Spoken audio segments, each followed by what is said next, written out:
akong mag-sorry sa'yo dahil wala akong magawa para tulungan ka dahil connected si Constantino sa Keystone. Ang pinakamalaking pagkakamali ko ay yung nakinig ako sa inyo at sinunod ko yung utos mo. At pinagsisisihan ko rin na iniwan ko sa ere si Lilet. Hindi mo naman kailangan mag-resign at i-give up yung promotion mo sa Keystone para tulungan ako. Hindi ka na mag-isa sa laban to. Laban na natin dalawa to. Okay?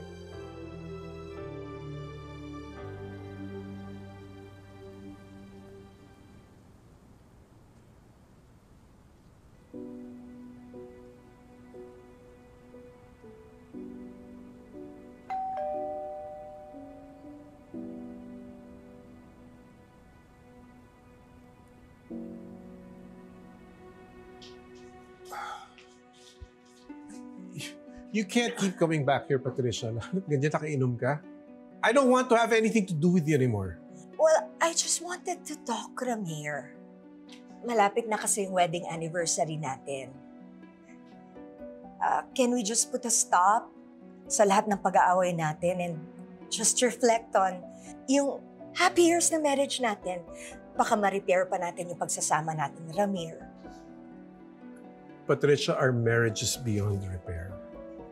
Kung dati, bulag ako sa tunay mong kulay. Pero ngayon nagising na ako sa katotohanan. Hindi mo na ako madadaan sa pambabola mo. So baliwala na sa'yo yung pinagsamahan natin. Tatalikuran mo na lang kami ni Trixie? Hindi ko tinatalikuran ng pagiging ama kay Trixie. Ikaw lang ang pinuputol ko sa buhay ko. Anong pinagmamalaki mo? Yung anak mo sa labas? Yun ba? Alam mo, Ramir, hindi mo na siya makakasama. Dahil mabubulok na sa bilangguan ang mamamatay taong yon. Mag-ingat ka sa sinasabi mo. Nagtitimpi lang ako dahil kay Trixie. Pero isang beses pang tawaging killer si Lilet. Baka ko na magawa ko sa'yo. Eh, tutulong mo kasi, Ramir! Nakita siya ng witness, mamamatay tao. Sinabi ko na tumigil ka! Sige! Sige, tuloy mo! Sampalin mo ako, saktan mo ako!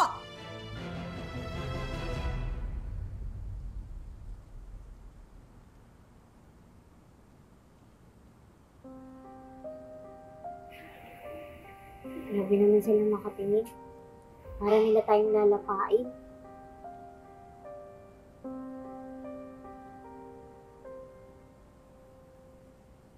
Alam mo kasi, Lilet, ito yung mga loyal na tauhan ni Ada. Eh, siyempre magagalit sa'yo yan. Eh, dahil sa'yo, namatay yung leader nila. Huwag ka matakot sa mga yan. Ha? Puprotektahan kita dito. Sa kahit na sino. Lalong-lalo na yung magtatangkang malakit sa'yo. Huwag na, Ate Ella. Ayoko naman na madamay ka pa. Sigurado pag tinulungan mo ko, pag-iinitan ka rin ng mga yan. Hindi ako natatakot na protektahan ka dyan sa mga yan.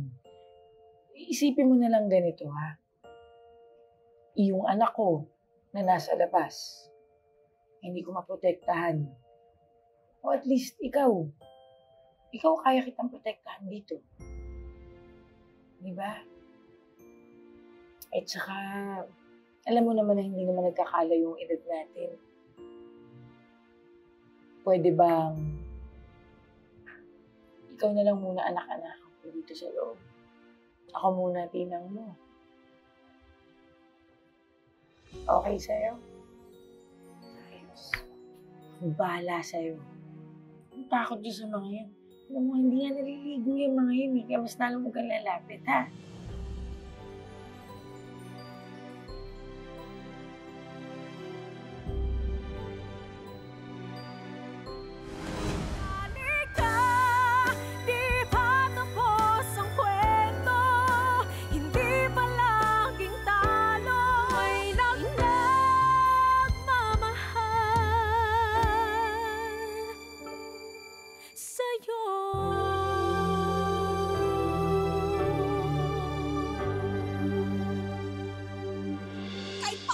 Ulit mo pa akong saktan.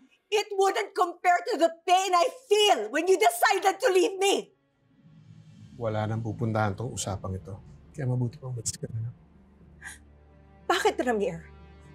Wala ka na bang natitirang kahit konting nararamdaman para sa akin? Wala na. Kaya kalimutan mo na ako dahil matagal na kita kinalimutan. Please, Ramir. Huwag mong gawin to. Magbabago na ako. Papakisamahan ko na si Lynette, please. Huwag mo lang kaming iwan ni Trixie. Magbabago na ako. Huwag mo lang kaming iwan ni Trixie, please. Please, Ramir. Paano ba, Patricia? Tapos na. It's too late, Patricia. There's nothing you can do at wala ka na maaasahan sa akin. Kaya please, just go. No, Ramir! Amin ka lang! Hindi mo ako pwedeng iwan, Ramir, please! Sige na, Patricia. No, Ramir, no! Ramir! Ramir! Open the door, Ramir! Ano ba? Akin ka lang! Hindi ako papayag na magkahiwalay tayo! Akin ka lang! Umalis ka na, Patricia! Ramir! Get out!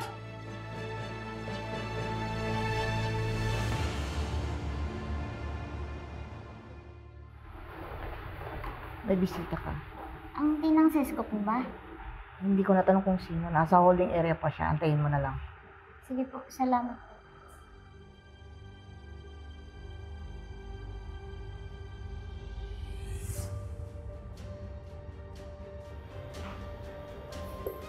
Ano, Lynette? Surprised to see you.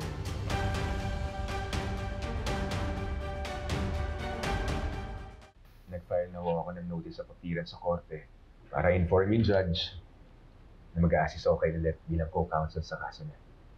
Ayos yun, Atty. Kurt ah. Isipin niyo, magsasama yung dalawang attorney. Di sigurado panalo na tayo sa korte. Eh, kung mo batiin, baka mamaya mausog eh. Pero, attorney, kailan ba gagawin tong hearing na to? Oo nga po, attorney. Tsaka, ano po ba talaga mangyayari habang dinidinig yung kaso? Hindi po ba talaga pwede na pansamantalang makalaya si Bestie? Parricide ang sinampang kaso sa ninaira kay Lynette. Sa batas natin, non-bailable ang kasong yun. Ibig sabihin, hindi matter of right ang pagpiyansa. Mananatili siyang nakadetain habang ongoing yung trial. Ate, parang yung sa'yo nung araw.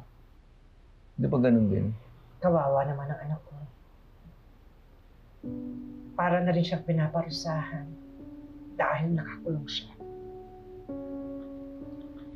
Sana hindi magtagal. Parang sa akin noon, mula nung hinawakan ni Lynette yung kaso ko. Huwag ko kayong mag-alala, Aling Ses. Mag-a-apply ho tayo ng petition for bail. Magkakaroon ho ng bail hearing at doon pagpapasahan kung papayagang makalaya pansamantala si Lynette.